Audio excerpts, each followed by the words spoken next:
మన మనస్సులో వస్తూ ఉంటాయట. దాన్నే చెబుతూ యద్దేవా దేవహేళనం దేవాసశ్చ కృమాభయం అని చెబుతారు మొట్టమొదటి మంత్రంగా. మనం ఒక దేవాలయంలోకి వెళ్లి ఇక్కడ దేవుడి కన్నా ఒక చోట చాలా బాగున్నాడు అని చెప్పి మన మనస్సులో ఊహించుకున్నా కూడా తప్పేట. అది కూడా మనకి పాపంగా పరిగణించబడుతుంది.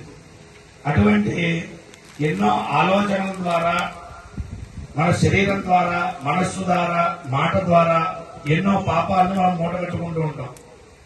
అవన్నీ కూడా కల్మషాలన్నీ కూడా పోయి మనం ఈ కార్యక్రమంలో ఈ 3 రోజుల పాటు దీక్షను వహించి ఈ కార్యక్రమాన్ని మేము చేస్తున్నాము అని చెప్పి దీక్షను వహించడానికి ఈ కార్యక్రమాన్ని అకల్మష హోమము అంటారు. అంటే ముఖ్యంగా ఇక్కడ చెప్పేటువంటిది ఏమిటి అంటే, మనం మన ద్వారా చేయకపోయినా సరే పాపకర్మలు, ఒక శిశువు తల్లి యొక్క గర్భంలో ఉండగా ఏదైనా ఆలోచించకూడనటువంటి ఆలోచన తల్లి ఆలోచించినా సరే అది పాపంగానే గర్భస్థ శిశువు మీద పడుతుందిట. అది మంచైనా చెడైనా సరే. మీరు భక్త ప్రహ్లాద సినిమా చూసిన వాళ్ళకి తెలుస్తుంది. అక్కడ ఆ నారద మహర్షి హిరణ్యకశిపుడి యొక్క భార్యకి శ్రీమన్నారాయణమూర్తి యొక్క లీలా విశేష వైభవాలన్నీ కూడా చెబుతూ ఉంటారు. చెబుతూ ఉంటే ఆమె నిద్రలోకి జారుకుంటే కడుపులో ఉన్నటువంటి శిశువు ఊపడుతూ ఉంటారు.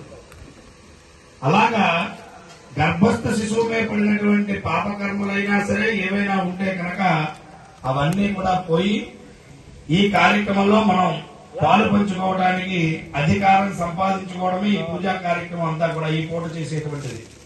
సాయంత్రం నుంచి మనం ఆ యాగశాలలో మనం కార్యక్రమాన్ని అంకురారోపణ అనేటువంటి కార్యక్రమం నుంచి ప్రారంభించుకుని అస్య యజ్ఞస్య ప్రథమం అంకురార్పణం అని చెప్పారు. యజ్ఞానికి ముందుగా అంకురార్పణ చేయాలి.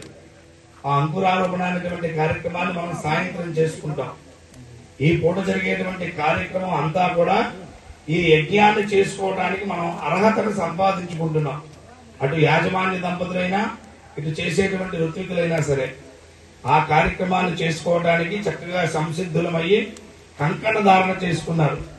ఏదైనా ఒక కార్యక్రమం చేసినప్పుడు చూడండి, కంకణం కట్టుకున్నాడు వాడు అంటూ ఉంటారు. అలాగా ఈ కార్యక్రమాన్ని మీరు చక్కగా కంకణబద్ధులై